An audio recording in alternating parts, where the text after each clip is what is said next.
Welcome, everyone. Good evening. My name is Jennifer Roberts, and I am an art history professor here at Harvard and also faculty director for the arts at the Radcliffe Institute.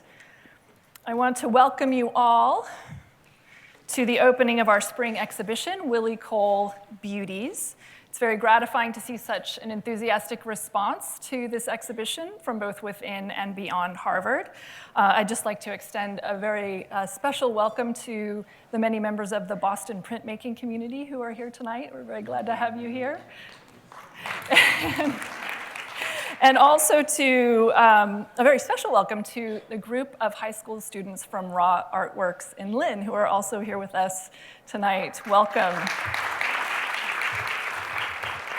All right, so for those of you who haven't been to an opening at Radcliffe before, this is how it will work. I'm going to deliver for about 15 minutes, along with the introductions, a quick orientation to Cole's work and to this exhibition. Then Willie Cole and Cole Rogers will be joining me up on the stage for approximately 30 minutes of discussion. There will not be a public question and answer period here in this room, mostly because we want to get everyone across to the gallery to get in front of the work as soon as possible. So at around 5:45 to 6, we'll all adjourn, walk 2 buildings down to the gallery, and then reconvene along with the work where we can continue our discussions both amongst ourselves and also with our guests. So before I begin, of course, I want to extend a few special thanks on behalf of everyone here at the Radcliffe Institute. First of all, of course, I want to thank Willie Cole for the remarkable work that brings us here this evening, and of course, for being here as well. Thanks to Highpoint Editions in Minneapolis, who have been incredibly generous with their time and expertise and with their prints for this exhibition. Thanks to everyone who has thought deeply about these prints with us over the past year or so. And many Radcliffe fellows and Harvard faculty and staff have come together for a series of discussions over the past year, really grappling with the philosophical and social meanings of pressing in the largest and broadest sense of the word. And I really look forward to having these kinds of conversations continuing with the work present with us for the next few months. Finally, I want to thank 4 graduate students in art history and American studies who have worked very closely with us on programming and the publication: Julia Silverman, Chastity Weinstock, Thea Goldring, and Chloe Chapin. Thanks to you all. All right, I've just been running through the prints to give you a quick orientation to them. Of course, they look much better in person. Cole is best known, perhaps, for the links he has forged between ironing and domesticity, embodiment, questions of servitude, refinement, beauty, power, and danger. The tools of ironing have been central to his work for over 30 years. Probably his best-known work is this print Stowage from 1997, in which he forged important links between irons, ships, and migration, particularly the trauma of the Middle Passage in the Atlantic slave trade. The infamous Brooks slave ship diagram silently inhabits all of his work with ironing, including the Beauties. He's also developed multiple resonances between irons and ironing and African art, masks, shields, scarification practices, and sculpture. Drawing particularly upon Yoruba ritual traditions, he's highlighted the elemental associations of iron as a metal, so not just an appliance, but actually an element, invoking Ogun, the warrior and spirit of metalwork in Yoruba tradition, also known as the god of iron. At the same time, he's explored the Christian resonances of the iron motif, cultivating its echoes, for example, in the veil of the Virgin of Guadalupe, as in this print, as well as to Christian liturgical vestments and to the Gothic arch. The Beauties, which bring us here today, absorb all of these dense meanings while also developing the ironing motif in new directions. The Beauties were made by stripping, crushing, and flattening steel ironing boards, then inking them and running them through an etching or roller press. This produces a powerfully raw and immediate impression of the flattened boards, At the base of each of these impressions is a name. These names provide a direct link between all of these other themes that we've been discussing around irons and the labor of generations of Black women in America. Cole's grandmother and great-grandmother were housekeepers who often asked Cole to fix their steam irons when he was a child growing up in Newark. The names are a testament to the strength and persistence of women of their generations, as well as a kind of tacit recognition, I think, that their own work of ironing shares a great deal with Cole's work of printmaking. Cole made the Beauties in 2012 at the Highpoint Center for Printmaking in Minneapolis. In collaboration with Cole Rogers and the other expert printers in the professional studio there, he developed a unique process for this very unusual printmaking challenge. Now, the first and inescapable thing to say about this process is that it was a violent one. You can't just put an ironing board through a printing press as is. First, you have to flatten it. Cole and the printers did this first with hammers, sledges, and concrete blocks, a process which both crushed the boards and marked them with various patterns of impact markings. As Cole said, we destroyed them. We surfed them down hills and hammered them out. We even ran trucks over them to give them a little more history. I think of them as ironing board warriors. Then they were put through the roller press multiple times without ink to be flattened further until they were down to just a few millimeters thick. Then they were inked and printed.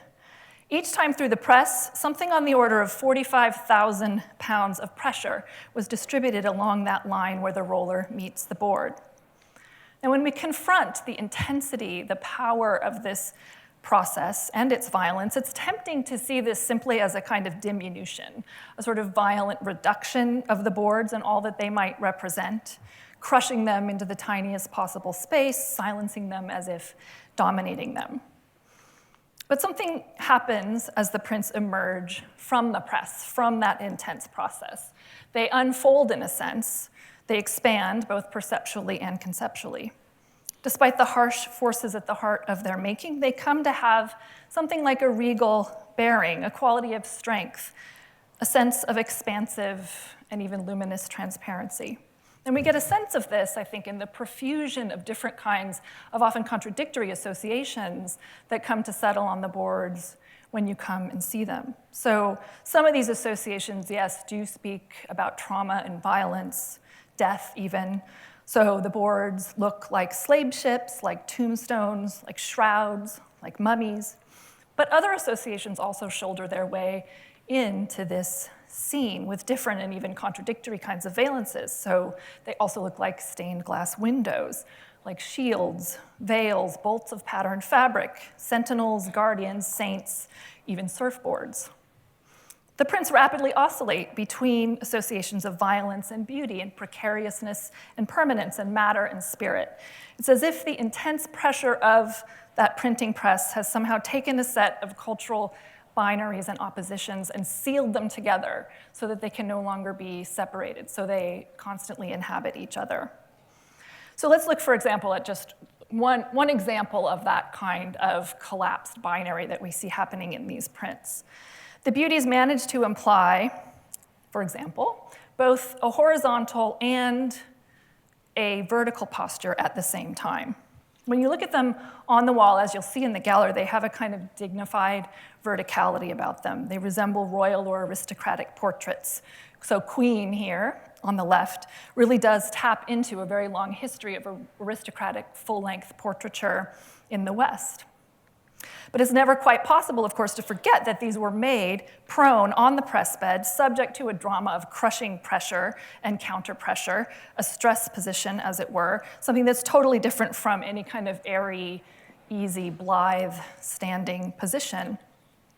So that when the Beauties are hung on the wall, then when they return to this vertical position, their origins in the press really accompany them to the wall, charge them with what I see as a kind of air of endurance and resistance. So in other words, they don't just stand there, they do something more complex, they withstand.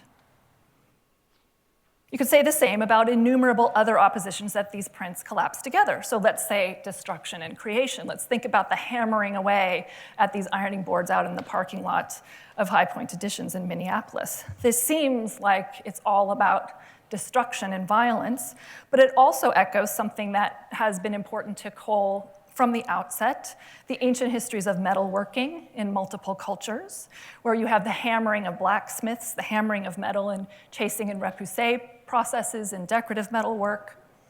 Seen this way, the same process of hammering invokes then both destruction and creation, ornament, beauty, and even protection. So I could go on with these collapsed binaries. We could talk about transparency and opacity, presence and absence, memory and oblivion. In each case, the Beauties, what's remarkable about these prints, I think, is that they manage to affect a constantly switching circuit of energy and value. They create a certain kind of reversibility in the vectors of power that run through them. And I want to close these short remarks by pointing out that this reversibility extends very deeply into the heart of this project, to the very role and position of the women who are named in these prints. We're meant to see the Beauties as portraits of women. The names are like titles, and we see the boards as representing the women to whom they refer. So we might naturally envision a print like Sapphire here on the left as a picture of a woman, perhaps a woman like the woman on the right, who was captured at the turn of the 20th century in a documentary photograph from the Hampton School, where she was being trained as a domestic. But does this board really represent Sapphire, picture her, stand in for her? I think not only, not entirely, and not necessarily. Let's imagine the following scenario. Sapphire is ironing a dress shirt for the white man for whom she goes on to work as a domestic. She places the wrinkled shirt on the board and begins. At this point, whom does that ironing board represent? Here in the actual scene of pressing, for whom does that ironing board stand? Of course, then it doesn't stand for Sapphire. It doesn't stand for her body, but for the body of her employer, the body that will wear that shirt. In this case, he comes from the Nordstrom website. The board's neck stands for his neck, or arms or shoulders, its back for his back, or chest or side. From this perspective, Sapphire is not the ironing board. She's more like the artist working upon the board, wielding the creative and dangerous powers of heat and pressure. And in fact, her work with the iron is a lot like printmaking. She transforms material through pressure, moving fluidly between 2 and 3 dimensions. As she folds the shirt, turns it inside out, and presses, she develops a really keen understanding of reversal and inversion, symmetry. All of these are very typical as well of printmaking. So Sapphire's name at the bottom of her print may seem to function as a title, but it is also, I think, a signature. Sapphire's not just the printed, but the printer, not just a figure, but a figurative artist. These prints, I think, represent not just the sufferance of these women, but also their knowledge and their creativity and their power. If I've done anything here, I hope it is to suggest that these prints ultimately refuse any kind of single or simple interpretations. They require a lot of time, and they also require a whole community of interpreters. And this is what we've set out to enable in this exhibition here at the Radcliffe Institute. The Radcliffe Institute is an institute for advanced study, but I also like to think of it as an institute for advancing study, for opening up discussion, for raising questions that have not yet been answered, and especially for seeding new kinds of questions and research among students and community members at Harvard and beyond. We do this in several different ways, and several of them are going to be active here through the next couple of months in this exhibition. First of all, we have what we call a gallery series, for which we invite faculty, staff, and students to produce performances, lectures, readings in the gallery, responding to the work from all of their many different disciplinary angles. We'll have nearly one of these events every week for the next few months, and there is, somewhere, I have a list of these events. You can check in the gallery. We will have this list. It's also on the gallery website, onview@radcliffe.org, and you can get a sense of the different events that will be happening. We'll have everything from a discussion with a South African artist to a dance performance by hip-hop ex-director Aisha Upchurch. So again, see the site for the many different gallery events that we'll be having. We also encourage extensive curricular engagement with the work. We have several classes coming through the gallery. If you are a professor or a teacher locally and you'd like to bring your class, please let us know. We are very eager to have as many classes come through this gallery as possible. We've also created a resource that we're happy to distribute to anyone who's interested that includes a set of primary sources, materials here at Harvard in the various different collections that students might use in their research. So everything from a book at the Schlesinger Library titled "A Man's Shirt is a Woman's Problem," to African art objects at the Peabody Museum, prints and drawings at the Harvard Art Museums. So please contact us if you are interested, and you can go again to onview@radcliffe.org. Also, we have our booklet, which is available for free in the gallery. You'll all be getting one by the end of the evening, and this includes an essay that goes into a great deal of detail about how the prints were made. Okay, so now let me get to the good part. Let me introduce our guests. Of course, in a sense, I've already introduced Willie Cole, but here is some further information about him. He is, of course, a world-renowned printmaker, but also a sculptor. He studied here in these parts originally at the Boston University College of Fine Arts. He also studied at the School of Visual Arts in New York and the Art Students League of New York. His honors include the David C. Driscoll Prize, the St. Gaudens Fellowship, a Joan Mitchell Foundation grant, and an artist residency at the Studio Museum in Harlem. His work has been exhibited and collected by institutions around the world, including the British Museum, the Museum of Modern Art, the Newark Museum, the St. Louis Art Museum, and many more. And he lives and works in Mine Hill, New Jersey.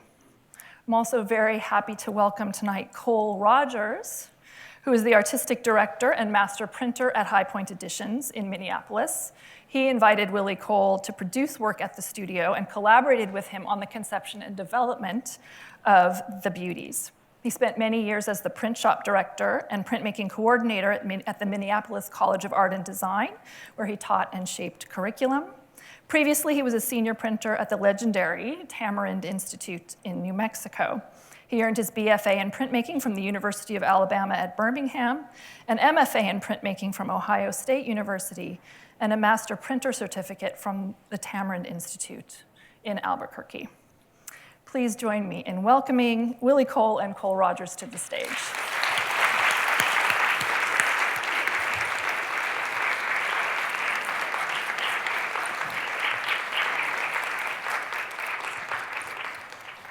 All right. Welcome. Don't look. Okay, so let's get the complicated question of names out of the way. We have Willie Cole and Cole Rogers. So I'm just going to we're going to do this on a first name basis, if that's all right with you. So you'll be Willie and you'll be Cole. Actually, my first name is Willis. Is it really? Yes. Really? Cole is my middle name. Okay, let's not even get there. So I'm really happy to have both of you here this evening, because I think it's really important that we think about the Beauties as prints. I think it's very important to recognize the importance of the printmaking process to this project. And I've been thinking, would these work in any other medium? Would they work as photographs or painting or even as ready-made battered ironing boards? And I don't think that they would, because in so many ways, the making of these works, this application of pressure, really ties into all of these cognates around pressure and oppression that are so much part of this project. So it's really a thrill to have you both here so that we can focus on these questions. I want to begin with a question first for you, Willie, having to do with the naming of the prints. And I'm just going to read the names of all 28 of these prints: Anime, Bertha May, Bessie, Calpurnia, Carolina, Clara Esther, Dot, Emma, Eva May, Fannie Mae, Ida May, Jane, Jessie May, Johnny May, Lily, Lucy, Lulabelle, Mammy, Maddie Lee, Pearl, Queen, Rose, Ruth, Sapphire, Sarah, Savannah, Willie Mae, and Zeddy. Can you talk us through the naming of these prints, what these names mean to you, and why you felt that they should be attached to these prints? Yes, upon viewing these boards, when you look at a work of art, it talks to you a lot. You don't want to think you know everything when you're making a work of art. So the boards told me what they were about. And one thing that stood out in our conversation was that they were about women who have labored, women who have suffered, women in my family. So I went through, I've known my family, in my lifetime I've experienced 5 or 6 generations. I knew my great-grandmother and my great-great-grandmother, and of course all their friends. So the names come from that group of women. The second part of the question was? That was the whole question. Yeah, I mean, I have some other parts to it. Did you look at the prints and then name them based on some qualities of the prints, or no, was it more accidental? I didn't, yeah. Because I'm very into to jazz, and just you know the song, but when your solo comes, you don't want to play the melody again. So I just mixed it all up and had faith that it was going to work out. And some of them are names of people in your family, but as I understand, some are actually not necessarily associated with specific people. Right, most are family or friends of family, but there are some that are just of that era, of the era of my great-grandmother, where everybody had those names with May on the end. Or, some had Bible names like Ruth, etc. And some named after places, right? Yes, you know a lot. Two are places. The two places would be my mother's family being from Georgia, Savannah, Georgia, and my father's family being from North Carolina. So one board is Carolina, another one is Savannah. Cole, maybe you could talk a little bit about what it took to get the names on the paper, because they weren't printed at the same time, as I understand it, as the boards. I thought it was a fairly simple process, but I think it was just what's called relief printing, where we basically printed some type that was printed at the end after the printing process. But I think it was a little bit more interesting that trying to figure out how to do it as far as what technique, because we do use the 4 different media, and whether or not it was going to be a screen print that sat on top, or whether or not it was going to be pressed into the paper the same way that the rest of the image was, or how that would be printed. And after playing around a little bit, which is pretty much so what we did even at the beginning before the boards were started, we're playing with some different processes, and we came up with using type. And anybody that does letterpress is familiar with the idea of the kiss impression, which is a very light impression, which just touches the paper and it reads fully, but it doesn't indent, it doesn't go into the paper in the same way that the rest of the image did. And it seemed like a very poetic way of naming these women after the intaglio section. The rest of the section was kind of their rough life and kind of their, the weathered bit of the intaglio. Yeah. No, I think it's especially interesting the way the prints come into the studio violently, in essence, but they leave with this kiss impression, and the name sits lightly on the paper. Can you both, I wonder, talk a little bit about your collaborative process? How were these made? How did you collaborate? How did you see your individual roles? Many people may not be fully familiar with how important the process of collaboration is in creating a print project like this. Right. Well, I'm not a master of printmaking techniques. I always feel honored when people say I'm a printmaker. I had a chance to be a keynote speaker at a print conference, And the only way I could do that and feel good about it was to acknowledge all the printmakers who helped me out over the years. And this is actually my favorite printmaker. So the collaboration is an act of submission.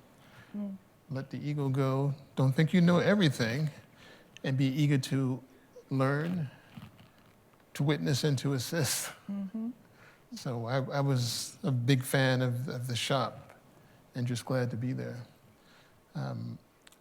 My history included the iron as an icon or as an image, so that's what I brought to the collaboration. If I remember correctly, Cole's, what he called play with the ironing board helped to reveal what was possible. And from there, we just tried to stay in the mix. And of course, you don't know what it's going to look like until the end, even though you think you do. Once we saw that, I felt that I knew, had a better sense of where we were going. But it wasn't until I saw them all on the wall that they really began to talk to me. And even today, they've revealed things to me they didn't reveal before. You know, like really emotional stuff that I hadn't touched on before. Yeah. How about you, I think Cole? the role of a really good collaborator in my position, who's basically a technician, is to stay out of the way, to know when to get in there and guide, but also that the reins need to be in the hands of the artist, that you hand off things. It needs to be a very much so the artist experience with the materials that leads you to the end, that you can start out with too rigid of an idea, or you have a printer who's very rigid and wants to limit the artist and wants to make everything easy. And they're trying to figure out things really early. And you really need to kind of let things blow up at first. You know, if everything that you try is a success, you're not trying hard enough. Your research is not really pushing the envelope. And so it's pretty much so getting in there and giving your artist options, seeing what develops, and trying to stay out of the way and letting the project develop along its own line. We tried etching, lithography, woodcut, screen printing at the beginning. Wow. Just to get our feet wet, and the project revealed itself on its own. Can you take us into a little bit more detail about some of the blow-ups or failures? What were you imagining you would do when you It was arrived? a compositional evolution because I had done an ironing board previously that represented exclusively a ship. Right. My concept coming into the studio was to make the port where all the ships had come in. Oh, wow. So it really was a So ship it evolved, project at yeah. first. Yes. Interesting. Yes. And so how did it turn from ships to all the things that they are now? Seeing a single image by itself was enough. You didn't need to have like 40 ships, docked in a pool of water. Right. That's illustration. That, to me, that's the big challenge in fine art today is, I know it's changed a bit, but I still make a distinction between illustration and fine art. But a lot of fine art nowadays is illustration to me. So this became fine art at the moment that we were to isolate, take them out of the imagined scenario, Right. come up with a story. Right. But that's like coming in and closing the door. You want to walk in the room and leave the door open, the other stuff come in, let some breeze blow and all that stuff. So that's what it was for me. Well, the initial attempts at printing off of an ironing board, we really didn't know if it would work. And it was pretty beautiful, so we went out and sourced as many as we could find from the Goodwill and other secondhand stores, and we were only able to find a handful, and Willie ran out of time. We'd tried the lithograph and woodcut and other things, and so we sourced more, flattened them, and so when Willie came back and saw the individuals lining the studio for him to choose which ones to use, it just developed on its own. All of a sudden, the initial idea while wonderful and may return to it one day, was kind of secondary. Yeah, yeah. You had mentioned when we were talking back in November that originally you'd gone to Home Depot or something to get the boards there and found that all ironing boards that you can buy today now have the same exact structure and patterns of the steam holes and so forth. And so it was actually a huge project going around to thrift shops and Craigslist just to get a set of vintage ironing boards. So that's something to think about too, that all of these prints come from ironing boards that have already a long history of domestic work. Someone has ironed on these boards. Right, yeah. So there's all of that memory in the metal as well, I think. And one of the interesting things that I find about print residencies like this is that you don't always fly out to Minneapolis and stay there for 2 weeks and then finish everything and leave. In this case, you went 3 times? Yeah, that's how I remember it. Yeah, so there's a rhythm where you're working and then you have a long period away from the studio. What was that like? Were you thinking about the process while doing your other work? Did you feel that this on and off moment for work and contemplation affected your project? Well, I think that walking away from a work of art, and I'm on 2 tracks now, like I'm at a point in my life where nothing makes sense anymore. I am redefining, maybe I am recreating the future I imagine for myself as an artist. But I'm expected to be in the present that was my past. So it's kind of a confusing place that I'm in right now. But walking away from these pieces and coming back weeks later was a good thing because it took me away from my projected narrative. It allowed me what they call fresh eyes to see it new. And most of the time, like I have some paintings in my studio now that I started and then I had to go away for a month. When I came back, it was like starting all over again. I hadn't been able to finish them, so just start them over again. But fortunately, in this case, the fire was still turned up, even though I wasn't in the kitchen. Right. So they just kept cooking, and they made it. That's right. And what are you doing when Willie's not in the studio? Well, we usually have 3 to 4 artists a year that come in, and so we juggle a lot of different projects. And ours is not a residency; it's a set length of time.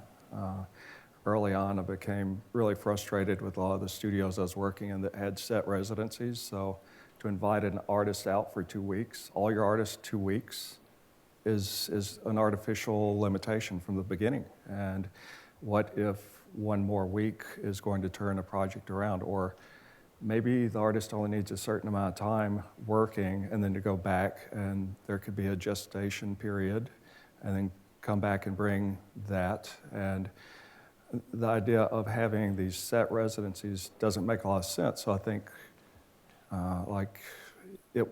it's problematic for us scheduling. Our calendar is constantly in turmoil. But I think it's really important that an artist does get a chance to back away, that there's not this 2 weeks and you've got to be signing the BAT, which is very common in most shops, that you have to have this set. Well, maybe it's not cooked, or maybe it needs to be thrown away. Maybe it needs to be started again.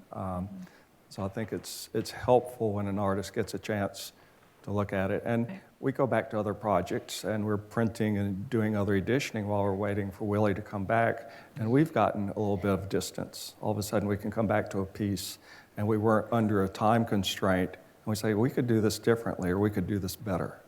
And so I think it's really helpful to have those breaks. Yeah, and that approach gave me a lot of freedom, not just physical, but emotional and spiritual. Because, this is all about women. I was raised to be polite and not to take too much. So it's like, you mean if the first one didn't work, we could try it again? So that was all beautiful. Right. That took a lot of pressure off of me as a human. That's terrific. So this is the first time that the set of Beauties have been shown together since they were made. They were made in 2012. And they were shown in the gallery at Highpoint in Minneapolis at that time of their making, but this is the first time they've all been back together. It's the first time you've seen them on the walls since that moment, and I just wonder, you mentioned that you're seeing new things in them, that you're responding differently to them now. I wonder if maybe both of you could talk a little bit about how they've changed since 2012. A lot of things have happened since 2012. On my part, I felt that it was important to bring these particular prints together now. They seem incredibly present and urgent at the moment, perhaps prescient in 2012. Right. Yeah. I hate to begin sentences with I think and I feel, because those are not facts, those are feelings. But I can't help it right now and say that in the first round, when they were exhibited at Highpoint, because I had the history of connecting Africa to irons and ironing boards, and it was, all of my feelings and thoughts were outside of my personal experience. You know, I had already been branded Willie the Scorch in the art world, so it was just me doing my thing. But I guess as years went on and maybe I became more open in myself, I began to make more personal associations that I didn't make initially. And I don't know if, you know, everybody, you know, you process information through your own filters. But I think I just became more open to my own filters and have been able to see them in a much more emotional and visceral way than I did initially. And they hit me hard the first time I saw them when we first created them. But today, you all are lucky I'm not sitting here crying. Maybe I'm lucky. So. It's okay to cry in the gallery. I'll just say that. Yeah. It's already happened today a few times, so great. How about you, Cole? It's the first time that we showed them in a very different context and a very different lighting, and I just thought that they were the greatest things in the world. And then, you know, I see them here and there as we've sold them, and we've shown 5 at a time here and there, but all of a sudden seeing them again, it was like a family reunion. It was like there's something different about the context, being able to see all of them and reconnecting. And it's kind of, sounds sappy, but it is much like family. It's somebody that you're very close to that you don't see for a long time, and then you see in the context of a group or a community. And it's great to see them again. Just seeing, as an artist, work from the past, even the recent past, is kind of like, you know, reconnecting with your children or your family. I often feel removed from the work once it's gone. So it's a big reunion, as he stated. When you see it again, you know, you don't know if the work has matured or you have matured, but you see it and feel it differently. At least I do. Right. I think it's very interesting the way the word family is being used to refer to these prints, because you wouldn't normally think about printmaking, which is understood as usually as this simple process of copying or reproduction or seriality, as being something that has quite such a sense of personality and individuality. But these, I think, really mediate between their role as parts of a set, parts of a series. You walk into the gallery, it's all ironing boards are all about the same size, are all made pretty much the same way. So you have a very strong sense of their serial production, and yet each is profoundly individualized and individuated. And so I think the Just family like us. is, We're all yeah, the I mean, same, the but family we're I think makes uniquely sense. It's a series of individuals Right. that are related, Right. but yet, you know, we actually are only able to show 24 of the 28 in the gallery because that's all the room we had. So I went out to Minneapolis in November and had to decide which 4 would not be in the show. And it felt like, you know, cutting people from a team. It felt deeply personal. So there are 4 that are not actually in the exhibition, but you get a good sense of the seriality and the full set of these prints when you walk in there. And I should also mention that after this exhibition closes in June, you'll still be able to see some of the prints on the Harvard campus because the Harvard Art Museum owns 5 of the prints. So you can always reconnect with them, study them, work with them even beyond the run of this show just by going to the Harvard Art Museums and asking to see them in the study center. So they will remain available. I just have one more question, and then we can move to the gallery, and that is, Willie, you've talked about your previous work and looking back on work that you're not actively involved in at the moment. At the moment, you have been working very intensively around ecological concerns and questions. You've done a lot of work with plastic water bottles, the ubiquitous environmental scourge of our age, where you're transforming them in much the same way you've transformed these prints. And I wonder if you see any connection between your previous work around ironing and this new work that has to do with the flow of water and the different kinds of elements. Yes, well, my interests or my habit is to work with objects that have had intimate contact with human beings. Mm-hmm. You know, I believe those things that Einstein said about wherever you go, you leave yourself there because 99% of dust in your house is you. And you are, you know, you're not a stagnant collection of particles. Right. You're a living collection of particles. So these things you touch hold on to a part of you. So my interest then is to extract or reveal the spirit in any object I use. And there's no technique for that other than, I guess I should say the technique for that is a desire to do it. And the desire to do it informs you when it's done because you see it. Mm-hmm. So the water bottle, to me, is even a more obvious vehicle of human energy. I say the bottle itself is like, a water bottle is basically life in a coffin. You know, it's like the thing that gives us life is being transported to us in the thing that gives us death. You know? Right. So right off the bat, there's this kind of similarity in the way the binaries But they have work. the spirit, the spiritual connection to me. That's great. All right. I think we should let everyone get and to see the works themselves. I'll remind you, we're not going to do question and answer now. We're not going to be doing any milling about. We're going to try to have this be a transition where everyone can get over to the gallery, and then you'll be able to ask any further questions of Cole and Willie when we get there. But for now, please join me in thanking them for this discussion.